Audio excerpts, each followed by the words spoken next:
Igama lami nguNkululeko Mpontshane, ekhaya kuseJozini Othobothini. Namhlanje bekuwusuku olukhulu kumina lapho khona umyeni wami ebezongikhehla bese beyambesa bese kuba nomhlanganiso. Umhlanganiso ke kuba umshado ngokwesonto.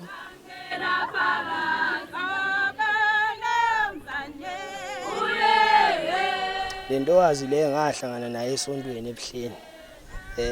Kuyaye kube khona imihlangano kaJuly, uyazi uma ubona intombi oqala uthi uyayijaha ibaleka, kodwa uma inhliziyo isiyikhombile sukuyikhombile yayenze zonke izaba zokuthi ugcine uyitholile. Hayi kwagcina kwenzakalile ke ngayithola ke okunye sekuwumlando, kodwa ke okwangithatha kakhulu ngazi ngicabanga ukuthi nombani kuyamfikela uma ngabe esethola umaqondana ukuthi avele athi angayibuka ngenhliziyo noma ngabe thi sibhekile ahlale edlinza ngayo ukuthi hayi le ntombi ihlale nje ibe nesithombe enhliziyweni ingasuki. Iyona into eyangibusa ke yayingidriver ngijike ngibuyele kuyona noma kuthiwa ngikuphi ngiyicinge ngize ngiyithole. Ekugcineni ke ngagcina ngiyizuzile ke njengoba namhlanje ke sekunjena ubona nawe ke sishade ngokwenkolo.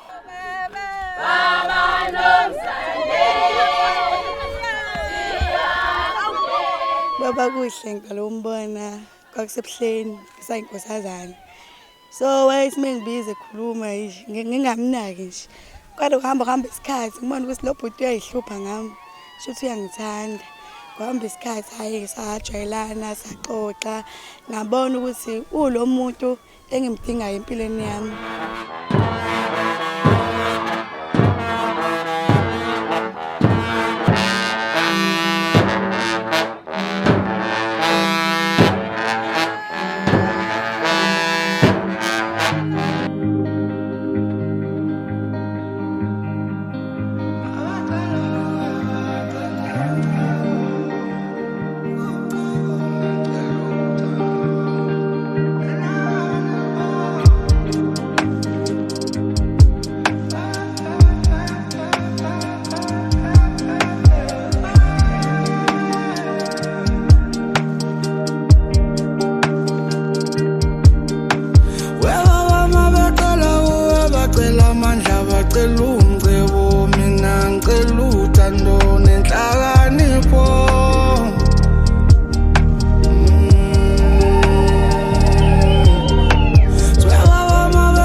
Yabona amasisuka la siyajubeleza siyoshona legabha ihoneymoon ke leyo phela siyahambela ke siyongcebeleka, kodwa ukukakhulukazi ukusuka manje kuyaphambili kufanele sihlele ikusasa ukuthi senze njani izinto. Kubalekile kakhulu ukuthi sihlele ikusasa senze izinto ezifanele ngoba empeleni akuphelile, kusakuningi okumele kwenziwe. So kuyaphambili ukusuka manje kufanele sibambisane kakhulu sikuhlele yonke into ihambe ngendlela.